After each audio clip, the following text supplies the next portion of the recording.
O presidente Lula indicou 3 nomes para ocupar a diretoria do Banco Central. Com isso, será a primeira vez neste mandato que Lula terá maioria no comitê que decide a taxa de juros da economia.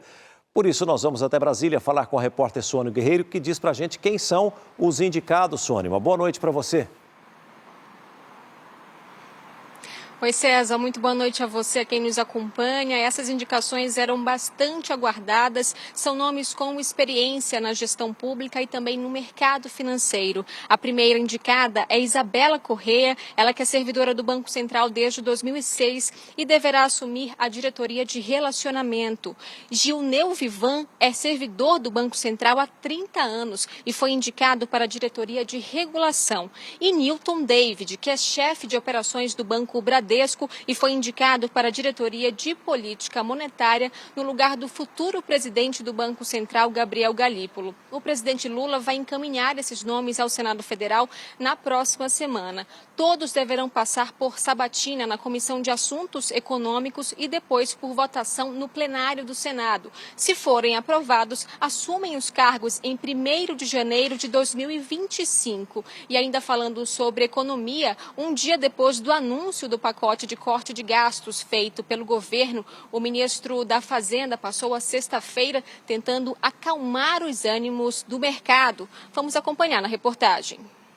Fernando Haddad tirou boa parte do dia para defender o pacote de gastos anunciado pelo governo. Em um evento com dirigentes de bancos em São Paulo, o ministro da Fazenda indicou que as negociações não acabaram e que os próximos meses serão de muito trabalho. Não vamos conseguir fazer tudo o que precisa ser feito com uma bala de prata.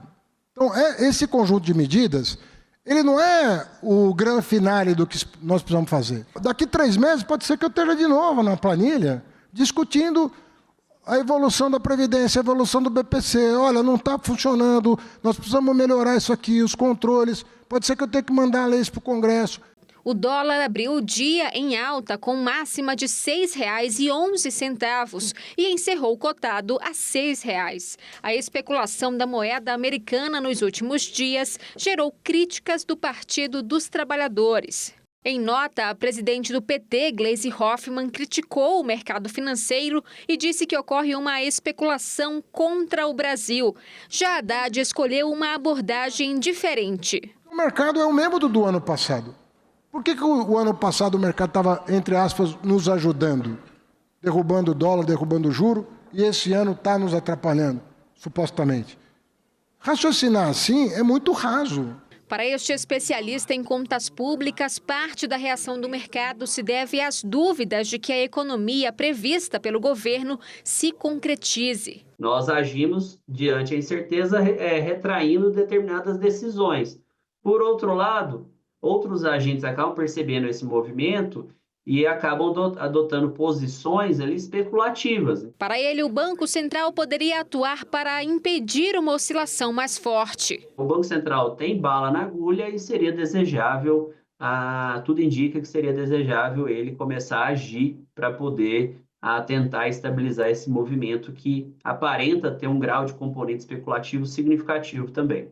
No mesmo evento do qual Haddad participou, o futuro presidente do Banco Central, Gabriel Galípolo, disse que só em caso de um problema no mercado de câmbio, a autoridade monetária vai atuar. O câmbio flutuante é uma ferramenta muito importante dentro do que é a matriz da política econômica brasileira. Ele é muito importante para poder absorver choques, para você poder permitir absorver flutuações como essas que nós estamos assistindo aqui. Apesar da desconfiança de parte do mercado, o pacote de corte de gastos recebeu acenos importantes no começo do dia. Pelas redes sociais, o presidente da Câmara, Arthur Lira, escreveu: toda medida de corte de gastos que se faça necessária para o ajuste das contas públicas contará com o esforço, celeridade e boa vontade da Casa, que está disposta a contribuir e aprimorar. Já Rodrigo Pacheco, presidente do Senado, afirmou em nota que é importante que o Congresso apoie as medidas de controle, governança, conformidade e corte de gastos, ainda que não sejam muito simpáticas. A sinalização dos presidentes da Câmara e do Senado era esperada, já que várias medidas anunciadas no pacote do governo dependem da aprovação do Congresso Nacional. E o Palácio do Planalto tem pressa, quer que as votações ocorram ainda este ano, apesar de faltarem apenas 3 semanas para o início do recesso parlamentar.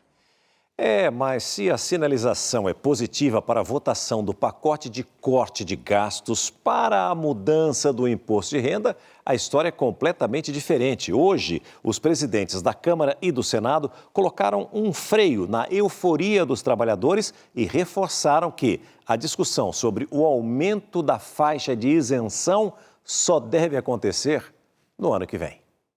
A proposta de isenção do imposto de renda para quem ganha até R$ 5.000 depende do Congresso.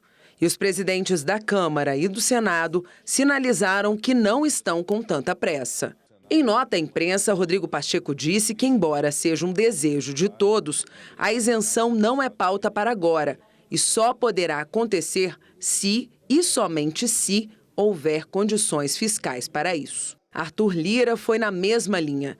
Disse que qualquer outra iniciativa governamental que implique em renúncia de receitas vai ser enfrentada apenas no ano que vem e após análise cuidadosa e, sobretudo, realista de suas fontes de financiamento e efetivo impacto nas contas públicas.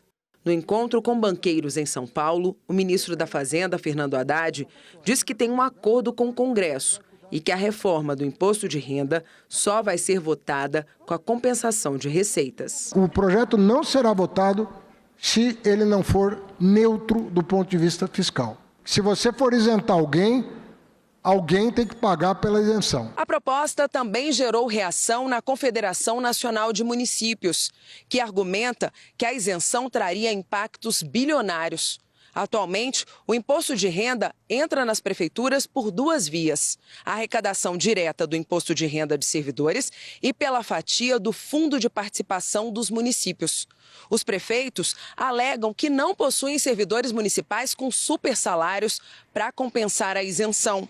Já o líder do governo no Senado garante: os cofres das prefeituras não vão ser afetados. O Congresso jamais vai aprovar uma matéria para tirar recursos dos municípios, sobretudo aqueles que não têm uma arrecadação muito alta, que não têm industrialização nos seus municípios. Já a oposição critica a iniciativa do governo de anunciar a isenção junto do pacote de corte de gastos. Não há ambiente econômico e fiscal para isso. E, ao mesmo tempo, desonestamente, ele passa a rejeição para o Congresso Nacional. Porque coube ao presidente da Câmara e ao presidente do Senado dizer que o compromisso nesse momento é com a pauta, com a proposta de corte de gastos. 2% dos brasileiros consideram o SBT News e o SBT Brasil a fonte mais segura de informação. Além das reportagens da TV, com o SBT News você tem acesso a conteúdos exclusivos quando e onde quiser. SBT News, notícias que você pode confiar.